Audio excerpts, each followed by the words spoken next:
Hello दोस्तों, स्वागत है आप सभी का हमारे YouTube channel teacher job study में। दोस्तों, हिस्ट्री एंड पॉलिटी के important one liner based question की सीरीज जो स्टार्ट है और Uttar Pradesh LT grade, GIC, TGT, PGT अन्य सभी प्रतियोगी परीक्षाओं के लिए बहुत ही महत्वपूर्ण है ये सीरीज।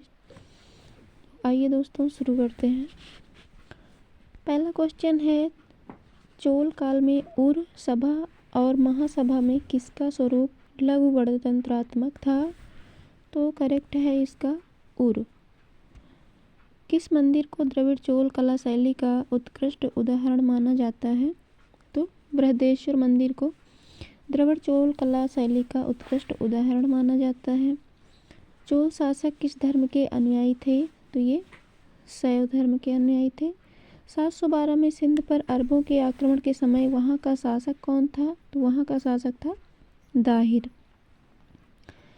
नेक्स्ट क्वेश्चन है, 712 में मोहम्मद बिन कासिम द्वारा सिंध पर किए गए आक्रमण के समय उसे किस स्थानीय संप्रदाय का सहयोग मिला था? तो बौद्धों का उसे सहयोग मिला था। नेक्स्ट है, सर्वप्रथम भारत में जजिया कर लगाने का श्रेय मोहम्मद बिन कासिम को दिया जाता है। उसने किस वर्ग को इस कर से पूर्णतः मुक्त रखा था? तो ब्राह्मणों को उसने इस कर से मुक्त रखा था।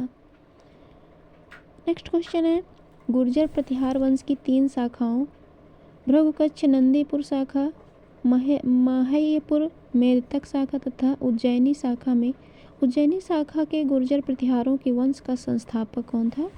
तो उज्जैनी शाखा के गुर्जर प्रतिहारों के वंश का संस्थापक था नागभट्ट। किस विदेशी यात्री ने गुर्जर प्रतिहार वंश को अल गजुर एवं इस वंश के शासकों को बौरा कहकर पुकारा? तो अल मसूदी। पाल वंश के किस शासक ने विक्रमशिला विश्वविद्यालय की स्थापना की थी? तो धर्मपाल ने। किसने की थी दोस्तों? धर्मपाल ने की थी। दक्षिण से उत्तर भारत की राजनीति में हस्तक्षेप करने वाली दक्षिण की पहली शक्ति कौन थे? तो वो थे राष्ट्रकूट थे।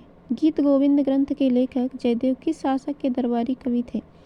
तो लक्ष्मण सेन शासक के दरबारी कवि थे। सोमनाथ मंदिर पर 1025 में महमूद गजनवी के आक्रमण के समय गुजरात का शासक कौन था? तो भीमसेन प्रथम था। मृत्युदंड से वर्जित किस देश ने से निकालने तथा विशिष्ट चिन्हों से दागने की व्यवस्था थी? तो वो थी मत्स्य पुराण में। गजनी का वह प्रथम शासक कौन था जो खलीफाओं से सुल्तान की उपाधि ग्रहण कर सुल्तान कहलाने वाले प्रथम शासक बना? महमूद गजनवी। महमूद गजनवी के भारत पर आक्रमण का उद्देश्य क्या था? मध्य एशिया में एक बड़े साम्राज्य की स्थापना के लिए धन प्राप्त करना था। सिंध सभ्यता के घर किससे बनाए जाते थे? तो ये ईंट से बनाए जाते थे। मोहनजोदड़ो कहाँ स्थित है? ये सिंध में स्थित है। हड़प्पा सभ्यता के निवासी कैसे थे? तो ये थे शहरी थे। भारत में खोजा गया सबसे पुराना शहर कौन सा था? तो हड़प्पा था। हड़प्पा के मिट्टी के बर्तनों पर सामान्यतः किस रंग का उपयोग हुआ था? तो लाल रंग का हुआ था। कौन सी बौद्ध रचना गीता के समान पवित्र मानी जाती है? तो धम्मपद। चाणक्य का अन्य नाम क्या था? तो विष्णुगुप्त था। चरक और नागार्जुन किसके दरबार की शोभा थे? तो ये कनिष्क के थे। भारत में सर्वप्रथम स्वर्ण मुद्राएं किसने चलवाई? तो इंडो बैक्टीरियन ने।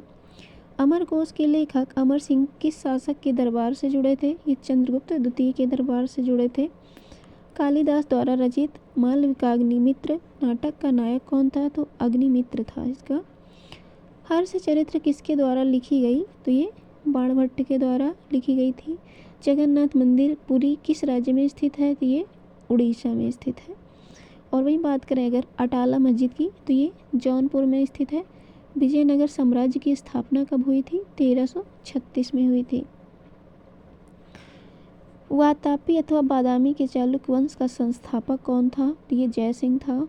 पल्लव किसके समीप थे? तो पल्लव जो है 7 वाहनों के सामंत थे।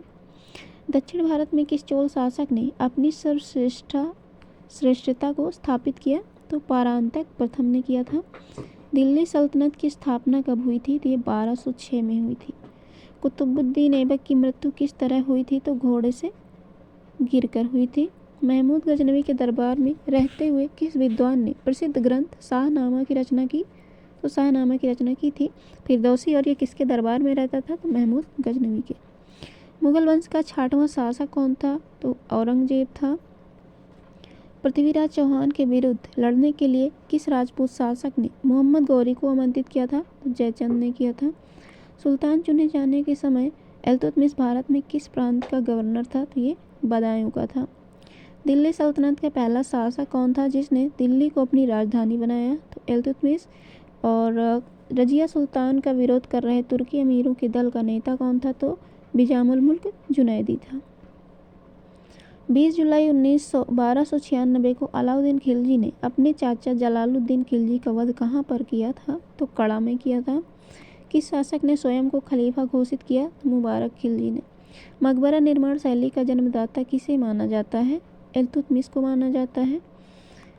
वर्ष 1947 के बाद निम्नलिखित में किस राज्य को भारत संघ में सैनिक कार्रवाई द्वारा बलपूर्वक मिलाया गया? तो वो था हैदराबाद।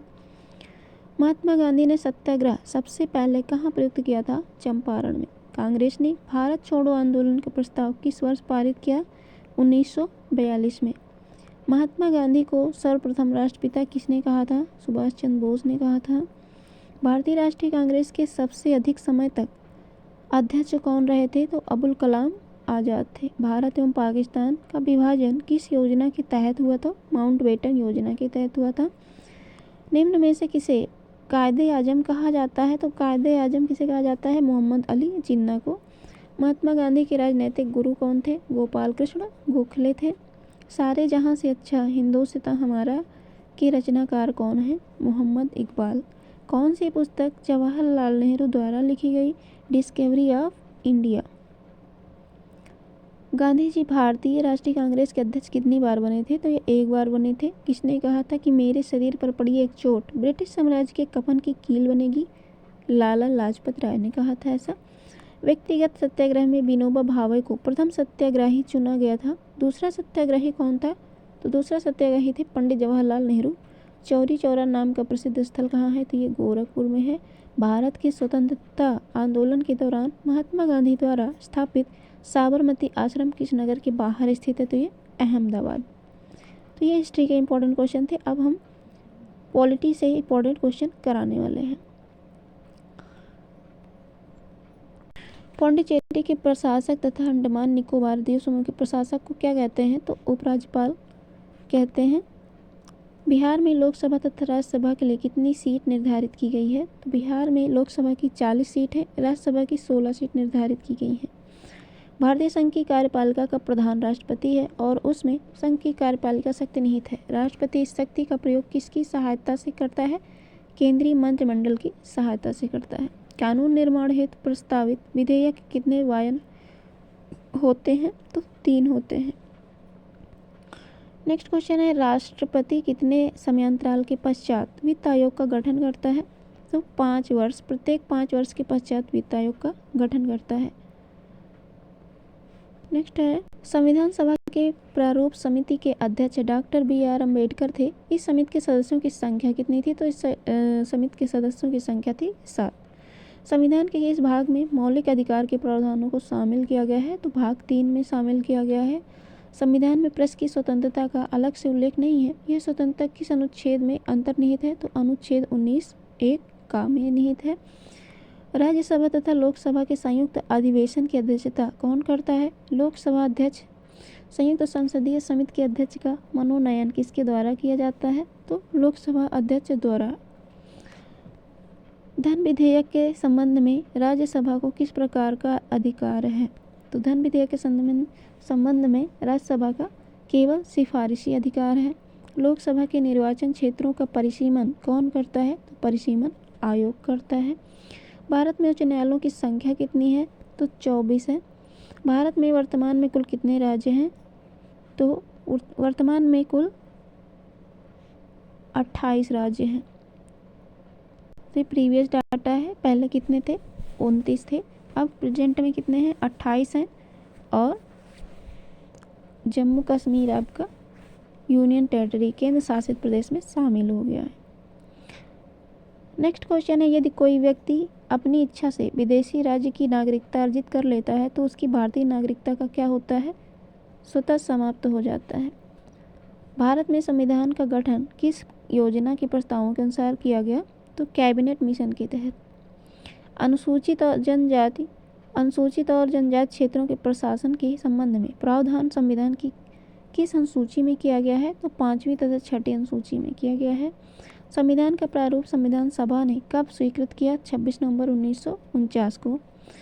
सर्वप्रथम किस अधिनियम के द्वारा भारत के प्रांतों में आंशिक उत्तरदायी शासन की स्थापना की गई? 1919 के भारत शासन अधिनियम द्वारा। भारत के शासनाध्यक्ष का संबोधन किसके लिए किया जाता है? प्रधानमंत्री के लिए किया जाता है। संविधान के किस भाग को भारत का मैग्ना कार्टा कहा जाता है? तो भाग 3 को संविधान का मैग्ना कार्टा कहा जाता है। विधान परिषदों में सर्वप्रथम किस अधिनियम के अंतर्गत भारतीयों को प्रतिनिधित्व दिया गया? 1909 के अधिनियम के अंतर्गत दिया गया। 15 अगस्त 1943 और 26 जनवरी 1950 के मध्य भारत का राजनीतिक दर्जा क्या था? तो ब्रिटिश राष्ट्रकुल का एक अधिराज्य। किसकी अनुमति से कोई भारतीय नागरिक विदेशी सरकार से कोई उपाधि या सम्मान प्राप्त कर सकता है? भारत के राष्ट्रपति की अनुमति से। संविधान के किस संशोधन द्वारा मौलिक अधिकारों की संख्या घटा दी गई? 44वें संविधान संशोधन अधिनियम के द्वारा। राजस्थान उच्च न्यायालय कहाँ स्थित है? तो जोधपुर में स्थित है। भारत के प्रथम मुख्य चुनाव आयुक्त कौन थे? सुकुमार सेन थे। भारत की सर्वोच्च विधि क्या है? संविधान। समान न्याय और निःशुल्क विधि सहायता का प्रावधान संविधान के किस अनुच्छेद में है? तो अनुच्छेद 39A में है। भारतीय संविधान की संघ और राज्यों के बीच शक्ति की विभाजन विधि किस देश की संघ की प्रेरणा पर आधारित है? तो कनाडा। संसद का अधिवेशन प्रारंभ होने के कितने दिन पश्चात अध्यादेश अप्रभावी हो जाता है यदि इस बीच संसद एक प्रस्ताव द्वारा उस पर अपनी स्वीकृति न दे? तो 6 सप्ताह। भारतीय संविधान का कौन सा अनुच्छेद राज्य सरकारों को ग्राम पंचायतों को संगठित करने का निर्देश देता है? अनुच्छेद 40। भारतीयों को सत्ता के हस्तांतरण का उल्लेख सर्वप्रथम कब किया गया? तो क्रिप्स प्रस्ताव के द्वारा 1942 में। ब्रिटिश संसद के लिए चुने जाने वाले प्रथम भारतीय कौन थे? तो ये थे दादा भाई नौरोजी। भारत की स्वतंत्रता के समय भारतीय राष्ट्रीय कांग्रेस का अध्यक्ष कौन था? तो ये थे JB कृपलानी। तो ये थे टॉप लेवल के क्वेश्चन जो कि LT grade, GIC, TGT, PGT, KVS अन्य सभी प्रतियोगी परीक्षाओं के लिए बहुत ही महत्वपूर्ण है। आई होप वीडियो को पसंद आई होगी, हेल्पफुल लगी होगी। वीडियो पसंद आए तो वीडियो को लाइक करें, शेयर करें, चैनल को सब्सक्राइब करें। Thanks for watching my video.